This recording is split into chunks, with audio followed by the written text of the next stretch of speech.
दो काली और तीन गोरी बहू का पहला बच्चा।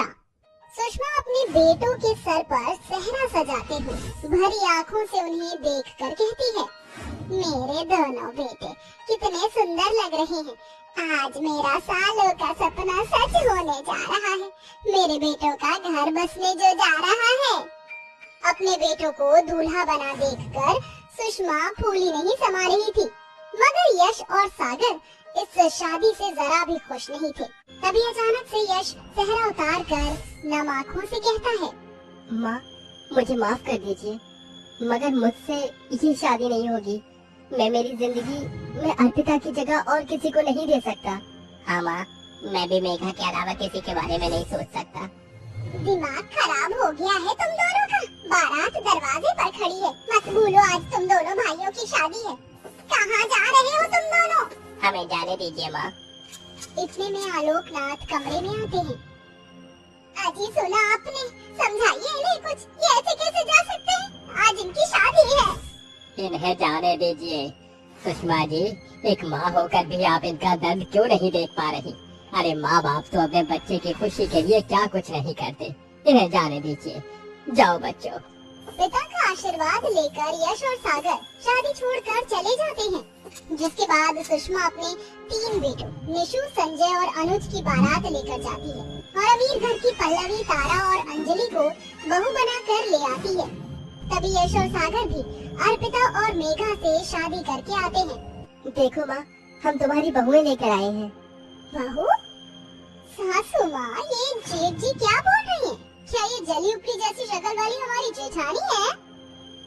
तुम्हें क्या लगता है पल्लवी बहू, इनके कह देने से मैं इन दोनों काली भट्टी को अपनी बहू मान लूंगी? कभी नहीं। पैर में लगे कीचड़ को माथे पर लगा लेने से वो चंदन का टीका नहीं बन जाता। सुषमा दरवाजे पर खड़ी अपनी बहुओं को काले होने के चलते तानों भरी बातें सुनाकर अपनी तीनों गोरी बहुओं का गृह प्रवेश कराती है। वही बेचारी काली बहुएं बिना स्वागत के ससुराल के अंदर आती हैं। अगले दिन अर्पिता और मेघा अपनी पहली रसोई में बहुत सारा खाना बनाती हैं। माँ जी आ गई। आप ये देखिए, मैंने और मेघा ने पहली रसोई में सारा खाना आपकी पसंद का बनाया है। ये आलू सोई की सब्जी, कचौड़ी, मटर पनीर। तुम दोनों काली कलूटी को क्या लगता है ये सब करके तुम मेरे दिल में जगह बना लोगी? कभी नहीं। अपना ये काला कलूटा चेहरा लेकर चली जाओ मेरे सामने से। काली बहुओं की बेइज्जती होता देखकर सुषमा की तीनों गोरी बहुएं बहुत खुश होती हैं। ऐसे ही समय बीतता है और सुषमा की तीनों गोरी बहुएं प्रेग्नेंट हो जाती हैं। सासू माँ, हम तीनों प्रेग्नेंट हैं। आप दादी बनने वाली हैं। क्या सचमुच? मैं दादी बनने वाली हूँ? तुम तीनों सोच भी नहीं सकती कि ये खुशखबरी देकर तुमने मुझे कितनी खुशी दी है। तभी मेघा और अर्पिता पैर छूकर अपनी सास से खुशी से कहती हैं, माँ जी, मुझे और मेघा को भी दिन चढ़ गए हैं। बहुत जल्दी आप दादी बनने वाली हैं। अपनी काली बहुओं की माँ बनने की बात से सुषमा जरा भी खुश नहीं होती और उकड़े अंदाज में कहती है, हाँ तो कोई बड़ा जंग नहीं जीतने वाली हो।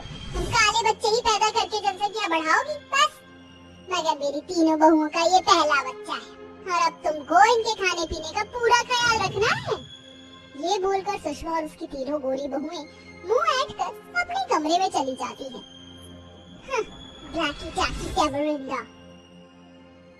अर्पिता दीदी, हमारी तीनों देवरानियों के साथ साथ हम दोनों का भी तो ये पहला बच्चा है।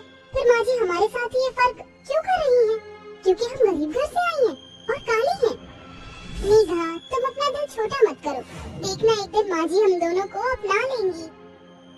ऐसे ही दिन बीतता है और अब पांचों बहुओं को 3 महीने हो जाते हैं, मगर तीनों गोरी बहुएं सारा दिन अपने कमरे में बैठी बैठी फरमाइश करती हैं। अरे ओ हमारी काली जेठानिया, हमारा ब्रेकफास्ट लेकर कमरे में आओ। जाओ मेघा, ये नाश्ता उन्हें दे आओ। मेघा नाश्ता लेकर कमरे में आती है। हाँ आओ नंबर 2 टेमरिंडा। मेघा नाश्ता रख कर जाने लगती है। तभी तारा टॉन्ट मारते हुए बोलती है, अबे ओ काली कलूटी बैंगन लूटी, करेक्ट 10 बजे हमारे लिए जूस लेकर आना, मत भूलना, समझी? मेघा चुपचाप वहाँ से चली जाती है। वक्त गुजरता है। अब पांचों को 5 से 6 महीने बीत जाते हैं। एक शाम सुषमा अपनी तीनों बहुओं के लिए ढेर सारे फल, फ्रूट, काजू, बादाम खरीद कर लाती है। पल्लवी बहू, अंजलि बहू, तारा बहू कहाँ हो? जरा यहाँ तो आना। अरे सासू माँ, ये इतनी सारी थैलियाँ पूरा बाजार ही खरीद कर ले आई हैं क्या? मेरा बस चले तो मैं अपनी तीनों बहुओं के लिए पूरा बाजार भी खरीद लूँ। इनमें तुम तीनों के खाने पीने के लिए फल फ्रूट है और काजू बादाम और मेवे मखाने हैं और ये केसर है, इसे दूध में डालकर पीना ताकि तुम्हारे बच्चे गोरे सुंदर पैदा हो। ये तुम तीनों का पहला बच्चा है तो तुम्हें अपने खाने पीने का पूरा ध्यान देना है। माँ जी, क्या थोड़े से काजू बादाम हम भी ले ले? वो जैसे जैसे महीने बढ़ रहे हैं शरीर में बड़ी कमजोरी आ रही है। ये काजू बादाम फ्री फंड में नहीं है जो मैं तुम दोनों काली कलूटियों को दे दूं। हमारे जमाने में औरतें रूखी सूखी रोटी खाकर भी हट्टे कट्टे बच्चे पैदा करती थी। दाल रोटी खाओ, उससे ताकत मिलेगी। सुषमा की इन बातों में उसका फर्क साफ झलक रहा था। हालांकि उसकी 3 गोरी बहुओं की तरह अर्पिता और मेघा का भी पहला बच्चा था, मगर उन्हें रूखे सूखे के सिवा खाने पीने का कोई इंतजाम नहीं मिलता। साथ ही वो बेचारी बहुएं सारा दिन सुबह से रात तक एक पैर पर नाचती रहती हैं। माँ जी, चाय। तुम दोनों को कितनी बार कहा है, ना दूध में तेज पत्ती डाला करो। मेरी तीनों बहुओं का ये पहला बच्चा है, उन्हें ताकत की जरूरत है। लग रहा है चाय में अपना काला रंग घोल दिया हो। हाँ। माफ कर दीजिए माँ जी, मैं आगे से ध्यान रखूंगी। माँ जी, आज शाम के खाने में क्या बनाना है बता दीजिए। सुषमा मेघा को चढ़ाते हुए तीनों गोरी प्रेग्नेंट बहुओं से पूछती है। बताओ मेरी प्यारी गोरी बहुओं, तुम्हें क्या खाने का मन है? सासू माँ, मुझे कोफ्ते और रोटी खाना है और मुझे कड़ी चावल खाना है। मम्मी जी, मुझे तो अंडा कड़ी और पुलाव खाने हैं। अंडे का नाम सुनते ही मेघा का जी मिचलाने लगता है। माँ जी, ऐसी हालत में मुझसे और अर्पिता दीदी से अंडा कड़ी नहीं बनेगा, उससे दुर्गंध आती है। सुना आपने सासू माँ, ये मेरा पहला बच्चा है, मुझे मेरे मनपसंद का खाना भी नहीं मिल सकता। ये कहते कहते तारा झूठ मूठ के रोने लगती है, जिस पर सुषमा भड़क कर कहती है, कान खोल कर सुन मेरी काली बहू, मेरी तारा बहू को अंडा कड़ी खाने का मन है तो तू बनाएगी, समझी? सुषमा जबरदस्ती दोनों पर अपनी जिद थोप देती है। अंडा कड़ी बनाते हुए अर्पिता मेघा को बहुत उल्टियाँ होती हैं और दोनों की तबीयत बिगड़ जाती है, मगर सुषमा को उसे रत्ती भर भी फर्क नहीं पड़ता। समय बीतता है, अब सुषमा की सभी बहुओं को 7 से 8 महीने हो जाते हैं। तभी एक दिन सुषमा के शरीर पर बहुत सारे दाने निकल आते हैं। डॉक्टर की जांच के बाद ये पता चलता है, देखिए, आपके सास के शरीर में एलर्जी हो गई है और आप पांचों ही प्रेग्नेंट हैं, इसलिए इनसे दूर रहिए और इनकी देखरेख के लिए एक नर्स रख लीजिए। ठीक है डॉक्टर साहब, शुक्रिया। नहीं बाबूजी, 5 बहुओं के रहते नर्स के सहारे हम सासू माँ को नहीं छोड़ेंगे। हरे चेहरे के साथ साथ तुम दोनों के दिमाग पर भी कालिक जम गई है क्या? सुना नहीं? डॉक्टर ने माँ जी से दूर रहने को कहा है। हम तीनों का ये पहला बच्चा है, जिसके लिए हम पिछले 9 महीने से इंतजार कर रहे हैं। हम अपने बच्चे को खतरे में नहीं डालना चाहते हैं। ये कहकर सुषमा की तीनों बहुएं वहाँ से चली जाती हैं, मगर अर्पिता और मेघा अपनी सास की सेवा बाड़ी करती हैं। अर्पिता बहू, मेघा बहू, दूर रहो मुझसे, वरना तुम्हारे बच्चों को कुछ हो ना जाए। हमारे बच्चों को कुछ नहीं होगा माँ जी, उनकी सुरक्षा भगवान के हाथों में है। हमसे हमारी सास की सेवा का मौका मत छीनिए माँ जी। अर्पिता और मेघा दिन रात अपनी सास की सेवा बाड़ी में लगी रहती। वहीं सुषमा की तीनों बहुएं कई दिनों तक अपने कमरे से बाहर भी नहीं निकलती। कुछ दिनों बाद सुषमा ठीक हो जाती है, तभी उसकी तीनों बहुएं परेशान होने का ढोंग करती हैं। मगर अब सुषमा की आंखें खुल चुकी थी। भगवान का शुक्र है सासू माँ, जो अब ठीक हो गई। हाँ सासू माँ, हम तीनों तो बस आपके ठीक होने की ही प्रार्थना कर रही थी। बंद करो तुम तीनों ये नाटक। अर्पिता बहू, मेघा बहू, तुम दोनों मुझे माफ कर दो। मैं हमेशा रंग रूप के चलते तुम्हारे साथ फर्क करती रही, मगर तुमने अपनी और अपने बच्चे की जिंदगी जोखिम में डालकर भी मेरी सेवा की। कहो तुम्हें मुझसे क्या चाहिए?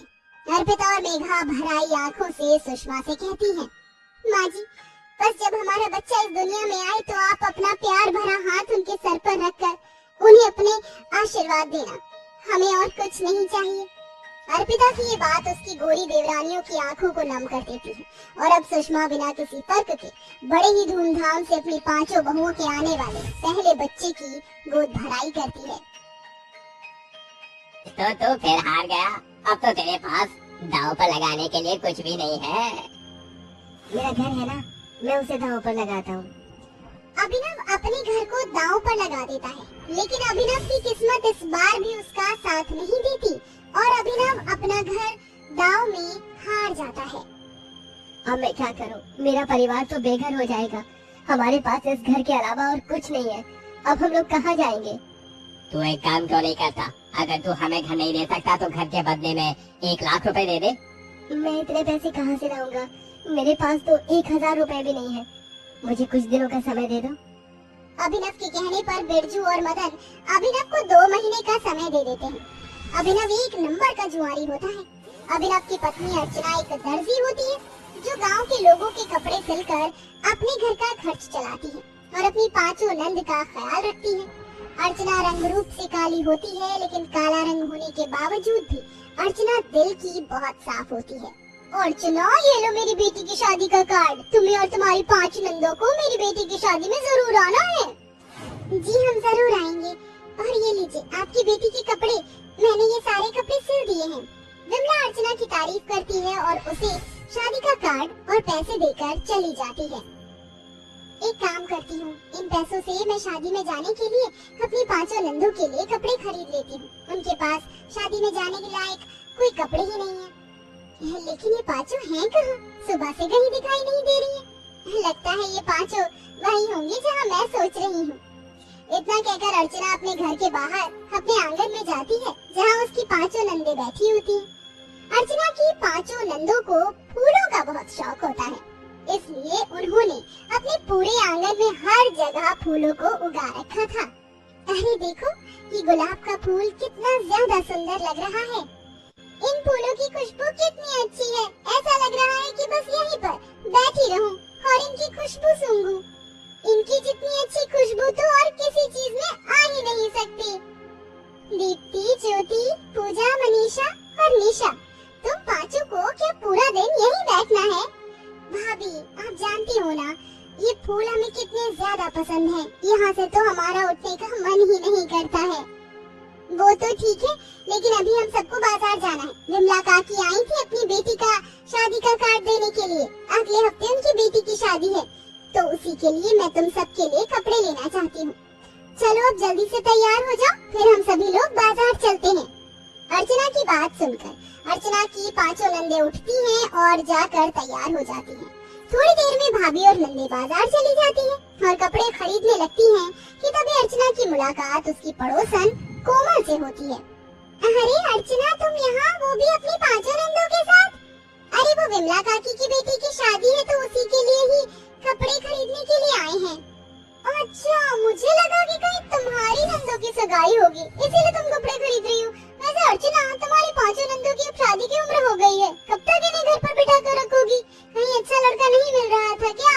या कहीं ऐसा तो नहीं तुम्हारी नंदों में ही कोई खोट हो जो तुमने इतनी उम्र में भी अपनी 5 नंदों को घर पर बिठा रखा है?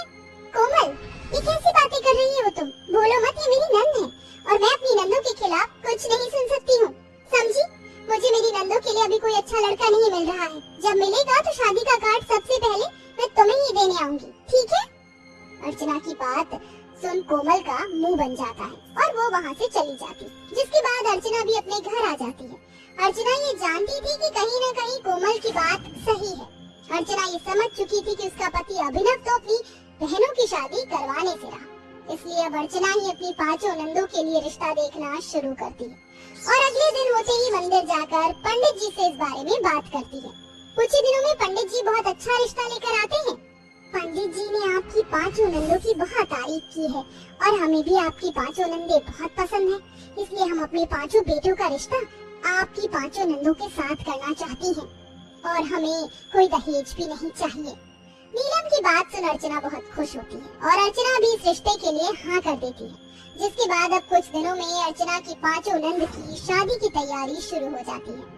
अर्चना ने जो अपने दर्जी के काम से पैसे कमाए थे, वो उन सारे पैसों को अपनी 5 नंदों की शादी में लगा देती है और उनकी शादी में कोई कसर नहीं छोड़ती। अर्चना अपनी 5 नंदों की हल्दी, मेहंदी, संगीत खूब अच्छे से करती है। शादी के दिन अब सिर्फ 2 दिन रह जाते हैं। घर में चारों तरफ खुशियों का माहौल होता है कि तभी बिरजू और मदन आ जाते हैं और अभिनव से पैसे मांगने लगते हैं।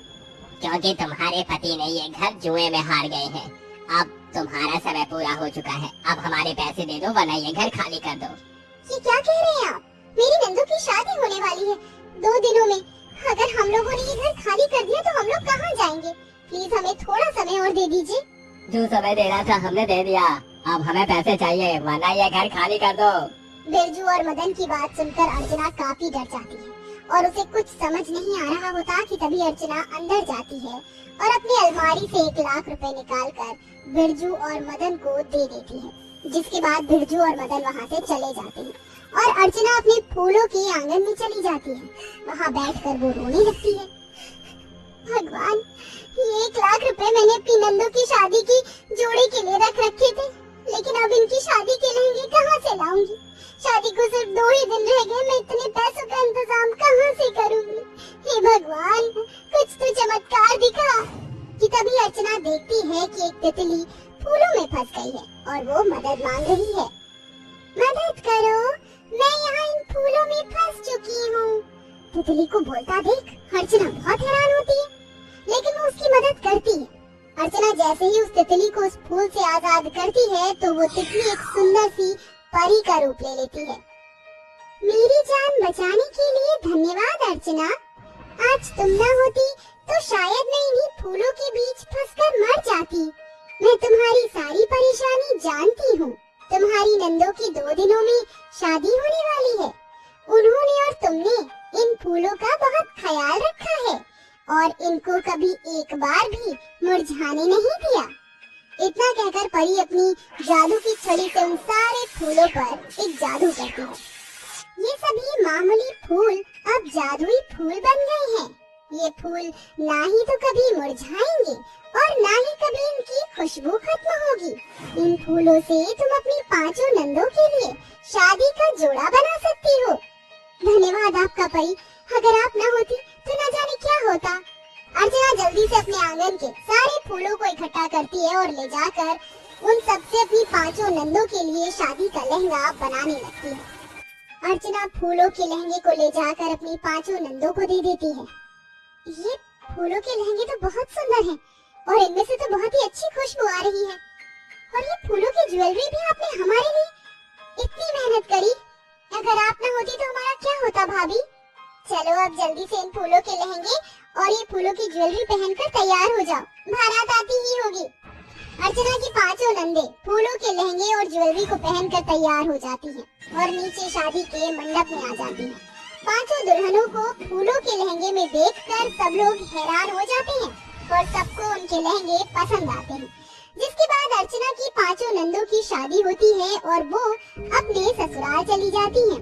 जिसके बाद अब अर्चना के पास बहुत से लोग फूलों के लहंगे बनवाने के लिए आते हैं और धीरे धीरे अर्चना अब फेमस होने लगती है और अभिनव भी अब अपनी सारी बुरी आदतें छोड़ देता है। जिसके बाद अब अर्चना और अभिनव एक साथ खुशी खुशी अपनी जिंदगी जीते हैं।